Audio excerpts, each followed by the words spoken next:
নতুন বছরের শুরুতেই উত্তরবঙ্গের মাছের বাজারে চড়েছে দামের পারদ।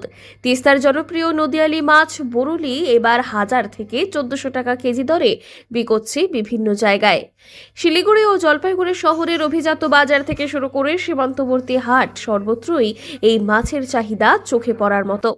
তবে বাজারের দাম যতই ঊর্ধ্বমুখী হোক না কেন, জলপাইগুড়ির তিস্তা করলার সংযোগ মোহনায় মিলছে স্বস্তির ছবি। শীতের শেষে নদীর জলস্তর কমতেই তিস্তার বুকে যেন প্রাণ ফিরে পেয়েছে মাছ। ভোরের আলো ফোটার আগেই জাল কাঁধে নিয়ে নদীতে নেমে পড়েছেন জেলেরা। লক্ষ্য তিস্তার রূপলি শস্য বরলি সহ নানান প্রজাতির নদীয়ালি মাছ সংগ্রহ।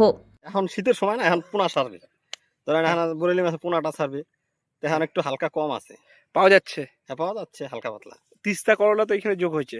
তিস্তা করলা 19 নম্বর। হ্যাঁ, ওইখানে কি বেশটা বেশি পাওয়া যাচ্ছে না এই জায়গাটাতে? একই, ওইদিকে জল নাই তো, এইখানে জল মানে মাছ পাচ্ছেন মূলত হালকা পাতলা পাওয়া যাচ্ছে আর কি। বরলি। হ্যাঁ, স্থানীয় জেলেদের দাবি, আগের বছরের তুলনায় মাছ কিছুটা কম মিললেও এবারও মোটামুটি ভালোই ধরা পড়েছে। শুধু বরুলিই নয়, সঙ্গে ধরা পড়েছে নানান সুস্বাদু তিস্তার মাছ, যেগুলি বাজারে যথেষ্ট চাহিদা রয়েছে, দামও বেশ ঊর্ধ্বমুখী। শীতকালে নদীর জল কম থাকায় মাছ ধরা সহজ হয় বলেই এই সময়টায় জেলেদের কাছে সব থেকে বেশি ব্যস্ততার সময়।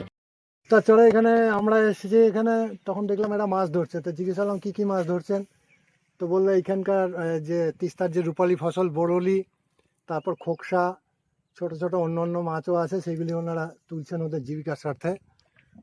আপনি কি দেখতে নিতে আসলেন?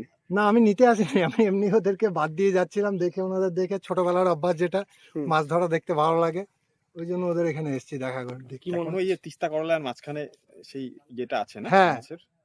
সেই মাছটা এখন তো অত তো দেখতে পাচ্ছি না, তবে এই যে নদীর এখানে দেখতে পাচ্ছি অনেক ছোট ছোট মাছ এসছে, তো মানে কিছু মাছ এখনো আছে, সেটা ধরেই ওনাদের জীবিকা নির্বাহের জন্য ওরা মাছ ধরছেন এখানে।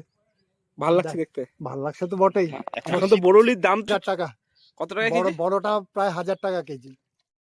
এক জেলের কথায়, মাছ একটু কম পেলেও বাজারের দাম ভালোই রয়েছে, তাতেই সংসার চালানোর মতো লাভ হচ্ছে। কুয়াশা, ঠান্ডা হাওয়া আর জলের ঝাপটানিতে নববর্ষের তিস্তা আবারও যেন জীবন্ত হয়ে উঠেছে। জলপাইগুড়ি থেকে সুরজিৎ দে রিপোর্ট, লোকাল 18 বাংলা।